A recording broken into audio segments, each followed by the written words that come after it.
Hello friend, welcome to my channel. তোমরা যারা জেনপাস Yuji exam দিয়ে বিএমএলটি বা bachelor of medical laboratory technology নিয়ে অ্যাডমিশন নিতে চাও, তোমরা অনেকে জানতে চেয়েছিলে যে গভর্নমেন্ট কলেজগুলিতে বিএমএলটিতে কতগুলি সিট রয়েছে এবং স্টেট ইউনিভার্সিটিতে বিএমএলটিতে কতগুলি সিট রয়েছে।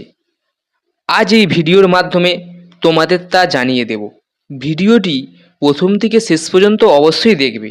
আর চ্যানেলেতে নতুন হয়ে থাকলে চ্যানেলটি এক্ষুনি সাবস্ক্রাইব করে পাশে থাকা বেল আইকনটিতে প্রেস করে অল নোটিফিকেশন অন করে রাখবে পরবর্তী দিনে জেনপাস ইউজি রিলেটেড সমস্ত আপডেট পাওয়ার জন্য।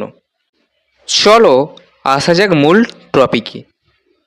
বর্ধমান মেডিকেল কলেজ অ্যান্ড হসপিটালেতে OBCA, OBCB, SC, ST, EWS, general মিলিয়ে টোটাল সিট রয়েছে 34টি।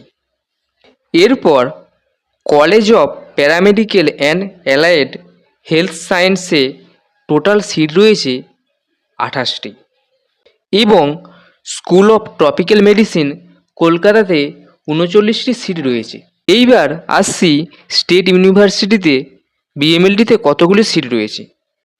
এইখানে Kazi Nazrul university আসানসোলেতে total 37টি seat রয়েছে। এরপর BSc critical care technology, BSc operation theatre technology, BSc physician assistant, এছাড়াও জেনপাস ইউজির মাধ্যমে যেসব আদার্স কোর্সগুলি করানো হয় তা নিয়ে পরবর্তীতে ভিডিও আনব, তাই অবশ্যই চ্যানেলটি সাবস্ক্রাইব করে রাখবে প্রতিনিয়ত নতুন নতুন আপডেট পাওয়ার জন্য। আর তোমাদের যদি কোনো প্রশ্ন থেকে থাকে তাহলে অবশ্যই কমেন্ট করে জানাবে এবং যদি ভিডিওটা ভালো লেগে থাকে তাহলে লাইক করবে এবং ভিডিওটা কেমন লাগলো সেটাও জানাবে।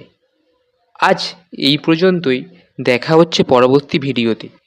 সবাই ভালো থেকো এবং সুস্থ থেকো।